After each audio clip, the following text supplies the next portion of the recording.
할렐루야. 주 안에 여러분을 환영하고 축복합니다. 우리가 설날이 지났지만은 설날로부터 15일까지는 서로 복을 비는 그런 전통이 있습니다. 우리 같이 다시 한번 서로를 위하여 한번 권면해 봅시다. 주 안에서 축복합니다. 인사하겠습니다. 주 안에서 축복합니다. 얼굴 몇 면을 보니까 너무 반갑고 또 말씀을 증거할 때 우리 마음이 확 열리고 말씀이 심겨지길 주님의 이름으로 축원합니다. 할렐루야. 네, 감사합니다. 오늘 예레미야 31장 31절에서 34절 말씀입니다. 우리가 부부관계 속에서도 하나님은 우리를 부부관계 속에서도 하나님을 증언하는 그런 말씀을 우리들에게 주셨어요. 에베소서 보면 에베소 5장 31절 가운데 보면 사람이 부모를 떠나 한 아내와 연합하여 한 몸을 이룰지라 이런 말씀하단 말이죠.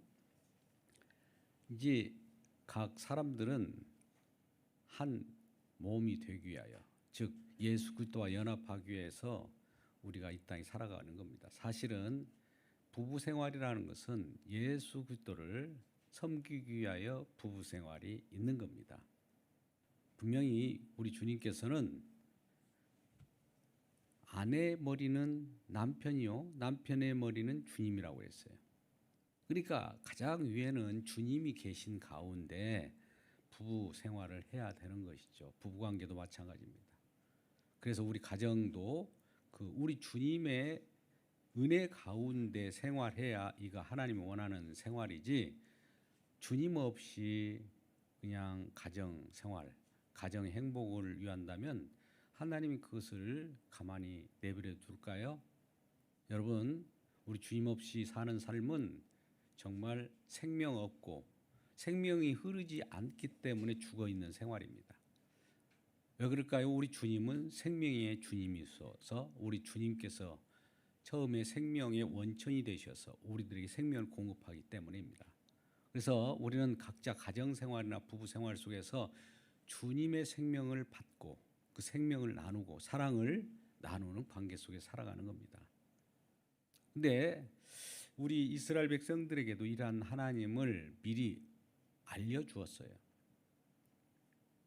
그래서 우리가 부부가 서로 짝을 지었을 때에 하나님께서는 처음에 부부 관계 속에서 언약을 체결합니다. 우리가 요즘 가끔 그러잖아요. 부부 10계명이라는 또 그런 계명을 만들어서 서로를 위하여 서로를 생각하라고 말씀을 서로 갖고 나눈 걸 알고 있습니다. 그러나 본질적으로 부부는 서로 사랑하는 관계여야 되는데 사랑 때문에 결혼하고 사랑 때문에 서로를 위하여 언약, 결혼, 결속 엮어진단 말이죠. 근데 사랑을 위하여 엮어졌는데 부부가 서로 같이 살기도 하고 함께 해야 되는데 떨어져 있다면 어떤 일이 벌어질까요? 여러분, 몸이 멀어지면 마음도 멀어지기 마련입니다.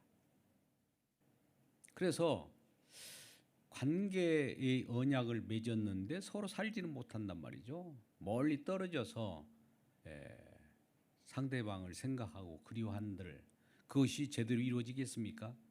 그러다 보니까 한눈을 팔게 되죠. 한눈을 팔게 될 뿐만 아니라 그 계명을 지킨들 만날 수도 없고, 법을 지킨다고 해서 사랑관계가 있고 또 같이 합방을 할 수 있겠습니까? 그것도 이루어지지 않는 거예요. 그러니까 법을 지키는 것이 문제가 아니라 사랑관계라는 것은 서로 결합하고 같이 사는 관계가 되어야 진정한 부부가 되지 않겠습니까? 우리 주님도 이와 같이, 우리 주님은 신랑인 저와 여러분은 교회라고 하는 신부예요. 그러니까 에베소 5장 31절 말씀 가운데도 말하지만 32절에서는 그리스도와 우리 관계를 부부관계로 설명합니다. 이 비밀이 크도다. 하나님이 우리에게 주시는 말씀 계시의 말씀입니다. 계시의 영으로서 알아듣게 해요. 그러니까 우리가 교회로서 모이는 것은 우리 주 예수 그리스도를 신랑 되심을 우리가 생각하고 그를 섬기고 주님은 우리를 사랑하는 관계로 만드는 거예요. 그러니까 부부라는 것은 섬기고 사랑하는 관계가 되어야 되는데 이걸 뭔가 규정을, 계명을, 법칙을 만들어서 서로 지킨들 마음이 멀면은 아무 관계 없는 거예요. 같이 살아도 무슨 법을 딱 규정을 정해놓고 이렇게 저렇게 하자 한들 마음이 다른 데 있으면 무슨 소용이 있겠어요. 그래서 이러한 법을 주어져서 처음에 부부관계를 만들었는데 이것이 실패로 돌아간 거죠. 그래서 우리 주님께서는 이제 이러한 법이 아니라 또 떨어져 있는 관계 속에서 서로를 그리워하는 관계로만 법을 지키는 것이 아니라 새로운 언약을 주겠다는 겁니다. 그 말씀이 오늘 말씀이에요. 오늘 31절 말씀을 같이 읽어볼까요? 여호와 말씀이라 보라 날이 이르니 내가 이스라엘 집과 유다 집에 새 언약을 맺으리라. 새 언약을 맺은대요. 그러면 새 언약이라 할 때 옛 언약도 있겠죠. 옛 언약이 있으니까 새 언약이라는 말씀을 하지 않겠습니까? 말 그대로 새 언약은 서로 지키는 관계예요. 법을 동원해서 사랑하지 않아도 그냥 법에 지킴으로써 부부관계가 되게 만드는 거예요. 억지로. 그러니까 얼마나 힘들겠어요. 그래서 이제 그러한 옛 언약은 실패로 돌아갔다는 것이 우리에게 고지하고 있는 말씀입니다. 그래서 이제 새 언약을 주겠다는 거예요. 왜 새 언약을 왜 줍니까? 옛 언약이 실패했기 때문에. 법으로 하는 언약은 실패했기 때문에. 결혼 관계를 법으로만 묶어뒀던 것이 실패했기 때문에. 그 말씀이 오늘 32절에 옛 언약이 왜 실패했는가를 우리에게 말씀하고 있습니다. 이 언약은 내가 그들의 조상들의 손을 잡고 애굽 땅에서 인도하여 내던 날에 맺은 것과 같이 아니할 것은 내가 그들의 남편이 되었어도 그들이 내 언약을 깨뜨렸습니다. 내가 그들의 남편이 됐는데 그 부인들이 신부될 사람들이 언약을 깨버렸어요. 언약을 지키고 싶은데 또 언약이 너무 어려운 거예요.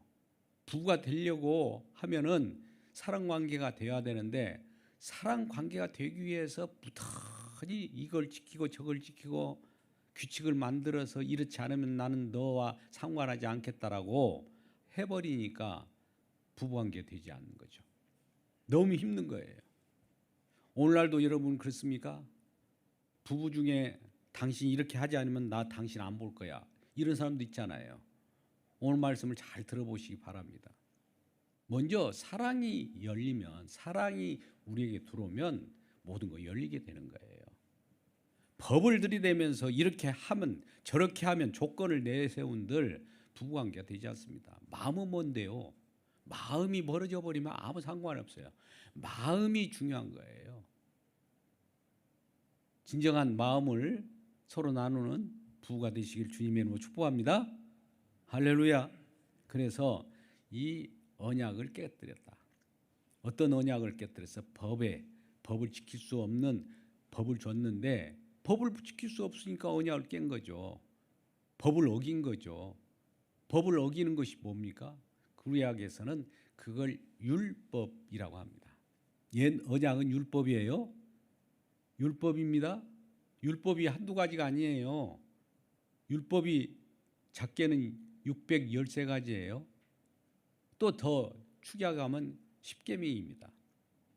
근데 이것을 지킬 길이 없는 거예요. 이쪽 지키면 이쪽이 빠지고 이쪽 지키면 이쪽 빠지고 또 다 지켜야 하고 또 언제나 지켜야 하고 그동안 지켜왔는데 한번 끄떡하면 다 어겨지는 거죠. 하나의 법은 율법은 엄미합니다. 율법이 잘못됐습니까? 아니에요. 인간들이 무력해서 왜 이게 안 되는가? 왜 안 될까요? 저와 여러분은 왜 이런 법을 지킬 수 없어요? 범죄한 인간이기 때문에 지킬 수 없어요. 선악을 알게 한 나무의 열매를 먹음으로 말미암아 그 죄성이 이미 들어와서 법을 이루어낼 수가 없어요. 법은 누가 지킵니까? 그러면 의인이 지키는 거예요. 뭐 의인이 있습니까? 없어요. 이 세상에 의인이 없습니다. 의인은 없도다. 그러면 어떻게 해야 합니까? 의인이 어딘가서 오셔야 되죠. 의인이 오셔서 그 법을 지키고 율법을 지키고 이루어냈을 때 그 이루어진 내용이 우리들에게 혜택으로 주어진다면 우리들은 왔다죠. 결과적으로 이 새 언약을 주신 목적은 옛 언약이 실패했기 때문입니다. 새 언약이라고는 새로운 관계를 맺는 거예요. 이 사랑 관계, 이 새 언약은 사랑 관계입니다. 이제 법을 내 밖에 둔 것이 아니라 내 안으로 집어넣어 버린 거예요. 저와 여러분의 마음 가운데 성령의 법이 들이차기를 주님의 이름으로 축복합니다. 법이 들어타면 이 법을 누가 이루게 되느냐면 그 주체가 있어요.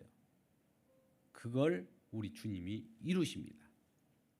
이제는 내가 이루었어요. 내가 이루어야 돼요. 내가 규정을 지켰을 때 신랑으로부터 인정을 받았는데 안 되겠구나. 우리 주님이 직접 이루셔서 그 법을 다 완성합니다. 율법의 완성은 사랑이라고 하죠. 그래서 사랑 관계를 만든 거예요. 사랑 관계가 이루어졌을 때 이제 법은 아무 효용이 없습니다. 물론 법이 작용하지만 법보다도 더 큰 사랑이 작용하기 때문에 법은 무용지물과 같아요. 아무 작용을 못하는 거예요. 그래서 사랑 관계가 엮어졌을 때 우리 마음 가운데 하나님 법이 왔어도 법을 누가 이룹니까? 우리 마음 속에서 우리 주님께서 이루어져 버려요. 우리 주님께서 지켰어요. 다 이루게 되죠. 이것이 새 언약입니다. 새 언약은 우리가 누가복음 신약에 보면 22장 20절 말씀 가운데 나타나 있는데요. 내가 너희와 함께 언약을 맺은 때인데 피로 맺은 언약이라는 거예요. 피로 새 언약을 맺겠다는 거예요.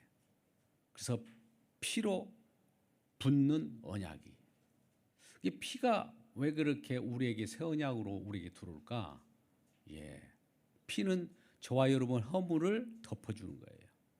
우리가 지켜낼 수 없는 것, 지켜낼 수 없기 때문에 무력한 자예요. 의에 이를 수가 없어요. 날마다 그러면 그러한 자를 어떤 통 속에 가두는 것 같아요. 그러면 그를 헤어나올 수 있는 방법은 주님께서 덮어주셔서 그를 꺼내는 방법밖에 없겠죠. 이게 새 언약입니다. 그래서 우리 주님께서 새 언약을 저와 여러분에 맺으시고 구약의 예레미야 31장 31절부터 34절 가운데 그 새 언약이 구약 때 또 이미 예언이 되어 있는 거예요. 신약 때 누가복음 22장 20절 이하의 말씀 가운데 새 언약을 최종적으로 맺고 이 새 언약을 어디에서 이루게 될까요? 여러분, 답은 십자가라고 표현할 수 있는데요. 십자가입니다. 십자가에서는 어떤 일이 벌어지냐면 하나님의 창조에, 하나님의 구원에, 하나님의 생명이 들어오는데요. 하나님의 생명 그 자체이지 않습니까? 근데 인간이 무력하여 어둠 가운데 생명으로부터 이탈이 됐어요. 생명으로부터 멀어졌다고요. 하나님과 멀어진 관계를 죽음이라고 합니다. 이탈됐어요. 죽음 가운데 거할 때 우리 주님이 찾아오셔서 죽음 가운데 허덕이고 생명으로 이탈된 자를 주님께서 직접 죽음을 뚫고, 이게 중요한 겁니다. 죽음 가운데 오셔야 돼요. 죽음을 뚫어버리고 주님의 생명을 공급하는 내용이 십자가에서 이루어진 겁니다. 그래서 사망 권세, 죽음을 쥐고 우리를 흔들었던 그런 세력들을 멸하고 우리 주님께서 진정으로 우리에게 생명 되심을 나타내시고 생명 가운데 저와 여러분을 집어넣어서 죽음 속에 있었던 저와 여러분을 생명으로 옮기는 그 과정이 이루어진 것이죠. 여러분 진정으로 생명을 얻기를 주님의 이름으로 축복합니다. 어디에서 이루어졌다고요? 죽은 우리들을 생명으로 거듭나고 생명으로 바꿔주는 데가 십자가에서 우리 주님과 그걸 이뤘다는 거예요. 약속을 이뤘다. 그런 생명의 약속을 주기로 구약 때부터 말씀하신 그 하나님이 이 생명을 주겠다는 것이 이루어지는 현장이에요. 그랬을 때 우리는 생명으로 바꿔 입게 되고 이제 주님과 더불어서 주님이 없어서는 안 되죠. 영원한 생명 그 자체니까 주님과 더불어서 영생을 얻은 자로 살아가는 겁니다. 그렇다면 오늘 본문에서도 이러한 첫 번째 언약이 실패한 것들은 이 내가 신랑 되었어도 이 사람들이 이 여인들이 법을 어겼다. 백성들이 법을 어겼다. 물론 법을 어길 수밖에 없어요. 지킬 수도 없는데 어떡합니까? 그래서 주님께서 새 언약을 다시 맺으셔서 기존 것을 폐하고 새로운 언약으로서 직접 우리 마음 가운데 오셔서 주님의 뜻을 이루고 말씀을 다 이루어내버린 거예요. 이루어냈을 때 다 이뤘다라고 하는 순간에 다 이뤘다라고 하는 것은 이제 말씀, 성경의 말씀이 영의 말씀이 되는 거예요. 여러분께 말씀합니다. 이루지 않을 때는 계명이요 율법이요 법이지만 주님께서 이 법, 율법을 다 이룰 때 이룬 순간이 영이 되는 거예요. 영이라는 건 1, 2, 3, 4 영이 아니라 다 이뤘다는 그 내용을 영이라고 합니다. 그래서 영이 될 때 우리들에게는 살리는 것은 영이니 육은 무익하니라. 요한복음 6장 63절에 그렇게 말씀합니다. 영의 말씀이에요. 우리가 예배를 드릴 때도 지금 영으로 드리는 거예요. 육체로 드리는 거 아닙니다. 주님께서 다 이루셨기 때문에 우리는 영으로 진리 가운데 주님의 신령과 영으로 드리는 거예요. 그럼 우리 주님께서 성령으로 우리와 함께 계셔서 성령으로 우리가 예배를 드리지 않습니까? 영으로 함께 하니까 그 예배 드릴 때 주님께서 어떤 일을 하셨는가? 주님께서는 우리 위하여 무슨 일을 하셨는가? 주님께서는 우리에게 찬양받으시기에 합당한 일을 하셨구나라고 날마다 찬송을 하는 거예요. 여러분들은 뭘 찬양합니까? 내가 기뻐서 그냥 노래 부르는 겁니까? 주님께서 우리들에게 하신 일이 무엇인가가 영으로 예배할 때 다 나타나는 거예요. 아까 같이 영으로 예배할 때 뭐가 그때 주어집니까? 하늘의 문을 여소서 우리 찬양을 하고 계십니다만 하늘과 이 땅이 이어졌어요. 우리가 마태복음 27장 51절 말씀 가운데 보면 주님께서 다 이뤘다 하는 순간에 휘장이 위에서부터 아래로 찢어지게 되어서 하늘과 이 세상이 연결된 거예요. 연결됐다는 것은 하나님의 말씀이 우리 마음 가운데 들어오게 되는 거예요. 저와 여러분이 영으로 듣게 되는 거예요. 즉 영으로 듣게 됐다는 건 저와 여러분이 성령을 받았다는 거죠. 그래서 성령을 받은 자들은 이제 하나님이 어떤 분이고 우리 주님이 어떤 분을 하셨고 그런 것들을 알게 되는 거예요. 자, 우리는 진정으로 이와 같은 주님을 아는 일이 벌어지는 거예요. 34절 말씀을 한번 앞쪽을 보실까요? 34절 그들이 다시는 각기 이웃과 형제를 가리켜 이르기를 나는 여호와를 알라 이렇게 하지 않겠다는 거예요. 왜 여호와를 알라고 하지 않습니까? 우리 주님을 알라, 하나님을 알라 이렇게 할 필요가 없다는 거예요. 왜요? 영이 이미 들어왔기 때문에 영이 하나님의 말씀을 잘 지켜서 우리 마음 가운데 정착했기 때문에 주님을 저절로 아는 거예요. 요한일서 2장 27절 말씀께 우리가 영이 임하는 것을 기름 부음이라고 합니다. 주께 기름 부음 받은 자는 누구도 가르칠 필요가 없어요. 영이 가르쳐 줘요. 성령을 받은 저와 여러분은 주님께서 무슨 일을 하셨는가를 다 안단 말이죠. 아는 그것이 영생인 거예요. 여러분 요한복음 17장 3절 말씀 가운데 영생은 유일하신 참 하나님과 그의 보내신 자 예수 그리스도를 아는 것이라고 했잖아요. 이 아는 것은 그냥 지식적으로 아는 것이 아니라 영으로 아는 거예요. 영으로 알기를 주님의 이름으로 축복합니다. 그래서 영이 열리게 되면 주님이 어떤 분인가를 알게 되고 생명을 얻어서 영으로 퓨누마, 영이 흐르는 관계 속에 우리가 놓여 있게 되는 겁니다. 하나님이 숨결 가운데 놓여 있는 저와 여러분이 되기를 바랍니다. 그러면 우리 속에 우리 주님의 숨결과 진정한 우리 주님의 생명이 거하면서 우리를 진정으로 영원토록, 우리 주님은 한번 우리에게 영을 주시면 이제 영을 빼앗아가지 않습니다. 그 자체예요. 그래서 영원토록 우리가 살게 되어서 우리 주님이 그 안에 우리와 함께 계시기 때문에 주님을 찬양하게 되는 거예요. 그래서 이제는 하나님을 알라 말라 이게 뭐 지식적으로 가르칠 필요가 없어요. 영을 받은 사람은 성경을 말씀 보면 진정으로 주님이 하신 일을 다 알게 돼요.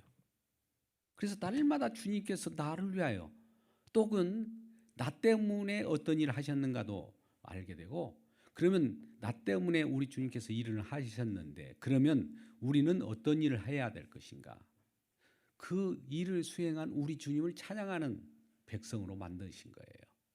그래서 오늘 말씀 가운데 너희는 나의 백성이요 나는 너의 하나님이 되게 하려고 계약을 냈던 거고, 이 관계 속에 살아가는 자들은 이제 생명 얻는 자로서 날마다 하나님을 아버지라고 부를 수도 있고, 또 우리 주님을 그리스도 영을 받은 우리 저와 여러분은 예수님을 주라고 부를 수 있는 겁니다.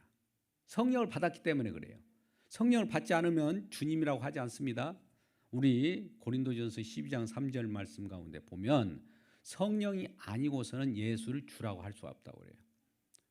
우리 주라고 하는 것을 우리 입을 달싹하면서 주여 이런 흉내내는 주가 아니라 나의 주인이 되셨고 우리는 주님의 백성이 된 거예요. 그래서 이러한 관계 속에 있는 자들에게 이제 우리 주님께서 우리의 허물 악행을 보고도 그냥 덮어줘 버립니다. 다 용서하는 그 은혜를 우리에게 주신 거예요. 그러니까 우리 주님은 우리 무력한 우리들이 이 땅에 살면서 악행을 저지르고 죄악을 또 허물을 가지고 있을 때는 우리는 사망 가운데 거할 수밖에 없는데 어떻게 사망에서 생명으로 옮겼는가? 우리 주님께서는 우리가 죄를 지을지라도 우리 주님의 은혜가 더 크기 때문에, 용서의 은혜가 죄를 덮고도 남기 때문에 그 덮고도 남은 은혜가 얼마나 크냐를 우리에게 알게 하기 위하여 옛 언약을 주셨고 또 새 언약을 준 거예요. 옛 언약을 줌으로 말미암아 너희들은 정말 무력한 존재다. 아무것도 할 수 없고 하는 일마다 죄를 범하는 자구나를 여실히 드러내고 나서 이제는 새 언약의 줌으로 말미암아 이러한 우리들을 덮어주시고 용서하시고 하나님의 긍휼과 사랑이 어떠함을, 하나님의 사랑이 얼마나 크기에 우리 죄도 사하고도 남은가, 이것을 알게 할 때 우리 주님의 영광, 주님만이 나의 모든 것임을 고백하면서 나의 삶의 전부는 우리 주님이 됩니다를 우리가 찬양하고 고백할 수 있지 않겠습니까?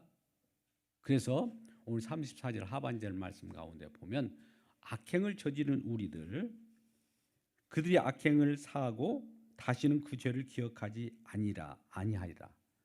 악을, 죄를, 허물을 우리가 가지고 있다 할지라도 이것을 가지고 있는데 그것을 은혜로 덮어버린 거예요. 덮으심의 은혜를 받기를 주님의 이름으로 축복합니다. 이걸 긍휼이라고도 해요. 긍휼. 긍휼이라는 것은 뭡니까? 우리가 공의 하나님은 분명히 심판을 이루어요. 심판 가운데도 용서하는 은혜가 있는 거예요. 용서가 더 커요, 심판보다. 그런데 이 용서의 은혜를 받지 않는 자들은 법 아래 지금 묶여있기 때문에 공의 하나님으로부터 심판을 계속 받고 있고 자기 행위에 의해서 계속 심판을 받고 있는 관계예요. 근데 우리 저와 여러분은 새 언약을 주신 우리 주님께서 우리 마음 가운데 오셔서 이제 예수 그리스도를 믿는 믿음이 우리 눈에 다시 씌어졌고, 이러한 주님이 어떤 분인가를 날마다 알면서 주님의 은혜 가운데 가정생활을 하고 주님의 은혜 가운데 주종관계 직장 생활하고 주님의 은혜 가운데 이 일 저 일 하시길 주님의 이름으로 축복합니다. 예, 분명히 우리의 직장 상사나 종이 이 성경 기록될 때는 주종관계라고요. 어디에 사회 조직 속에서도 상사가 있으면 부하 직원이 있어요. 그 관계 위에는 누가 있다고요? 주님이 있어요. 주님의 관계 속에서 그 일을 하는 거예요. 그 일이 목적이 아니라 궁극적으로 우리는 이 일 저 일을 하면서 주님께 영광을 돌리고 이 모든 우리가 살고 지고 이 모든 것들은 주님께서 만드셨구나. 주님께서 창조하셨구나. 주님께서 일할 여러 일터 일감도 주셨구나. 이걸 알게 하는 거예요. 자녀들에게 이런 교육을 하시길 바랍니다. 이런 사랑을 전하세요. 여러분, 애타지만 그래서 이런 마음을 가지고 사랑을 전해보세요. 우리 주님은 어떤 분인가를 조곤조곤 법으로 하지 말고 사랑을 전하면 그들이 새로운 관계 속에서 이제는 우리가 예수 그리스도를 우리 신랑으로 보시고 교회된 저와 여러분 신부는 이제 사랑 관계 속에서 주님과 완전한 결속 관계예요.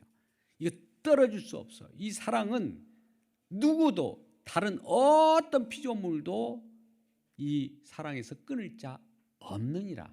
사도 바울이 이렇게 확신해 버렸어요. 어디에서 로마서 8장 39절에 그와 같이 말씀합니다. 이 사랑 관계, 부부 관계는 사랑 관계여야 돼요. 그냥 껍데기만 부부가 아닙니다. 아무 의미가 없어요. 사랑을 회복하시길 바랍니다. 그러면 주님이 이러한 사랑을 가지고 우리도 부부로서 사랑을 한다면 주변 사람들에게 이러한 사랑을 또 전달하고 사랑을 전달하고 이런 관계 속에서 이 세상의 온 우주가 우리 그리스도의 사랑으로 충만한 그러한 우주가 될 것이고 그러한 사랑을 증언하는 저와 여러분 되시기를 주님의 이름으로 축복합니다. 예, 마지막으로 정리합니다. 우리 주님께서는 우리들에게 이제 성령 오분으로 말미암아 하나님을 알라, 주님을 알라 할 필요 없어요. 우리는 주님을 이미 알고 있고 주님을 증언합니다.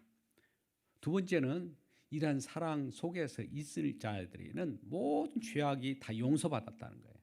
다 용서받았습니다. 그러니까 정죄하지 않는 거예요. 형제 간에는 정죄함이 없어요. 왜 당신 왜 이렇게 그래? 형제요 왜 그렇게 그래? 이런 정죄 비판이 없어요. 그들도 나도 용서받은 자고 저 형제도 용서받을 자예요.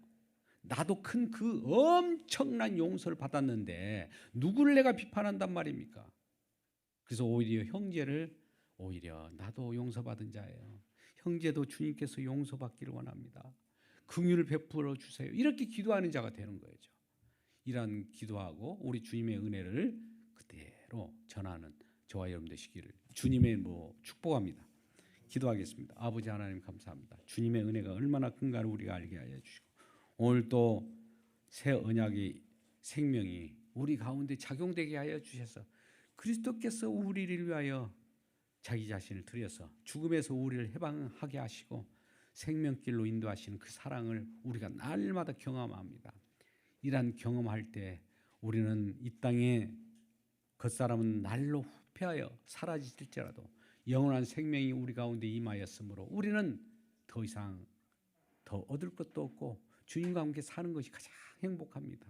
이러한 주님으로 살아가는 우리 모든 관계가 언약 관계 속에서 이루어졌기 때문에 형제를 사랑하고 이웃을 사랑하고 교회를 사랑하는 우리 모두가 되게 하여 주시옵소서. 또 힘들고 어려운 자들 일으켜 세우시고 치유하는 광선을 바라사 힘들고 어려울 때마다 주님께서 그들을 사랑 관계 속에서 속히 쾌유하는 역사가 이루어질 수 있도록 그들에게 기도하고 그들을 위하여 주님 앞에 아뢰는 우리 모두가 되게 하여 주시고 치료하여 주시옵소서. 그래 모두가 함께 일어서서 주님의 영광을 찬송하며 하나님께 기쁨을 드릴 수 있는 귀한 거룩한 하나님의 백성 삼아 주옵소서. 예수님의 이름으로 기도드리옵나이다. 아멘. 계실지어다. 아멘.